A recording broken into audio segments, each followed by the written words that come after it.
August వేడుకల్లో బనకచెర్లపై CM Chandrababu కీలక వ్యాఖ్యలు చేశారు.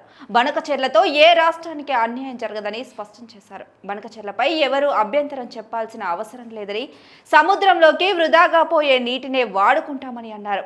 ఎగువ రాష్ట్రాల వరద నీటితో నష్టాలను భరిస్తున్నామని, అదే వరద నీటిని వాడుకుంటామంటే అభ్యంతరం ఏంటి అని పరోక్షంగా తెలంగాణ సర్కారుకు ప్రశ్నలు సంధించారు. వరదను భరించాలి కానీ ఆ నీటిని వాడుకోవద్దా అని నిలదీశారు. కాగా రాయలసీమను నీటితో సస్యశ్యామలంగా చేసేందుకు బనకచెర్ల ప్రాజెక్టును నిర్మిస్తామని సీఎం చంద్రబాబు ప్రకటన చేసిన సంగతి తెలిసిందే. అయితే దీనికి తెలంగాణ సర్కార్ నో చెప్పడంతో వివాదం రాజుకుంది. మహిళలను సోషల్ మీడియాలో వేధించే వారిపై కఠిన చర్యలు ఉంటాయని అన్నారు సీఎం చంద్రబాబు. రేషన్ బియ్యం రీసైక్లింగ్ మాఫియాకు అడ్డకట్ట వేశామన్నారు. 2027 డిసెంబర్ నాటికి పోలవరం పూర్తి చేసి జాతికి అంకితం చేస్తామని చెప్పారు.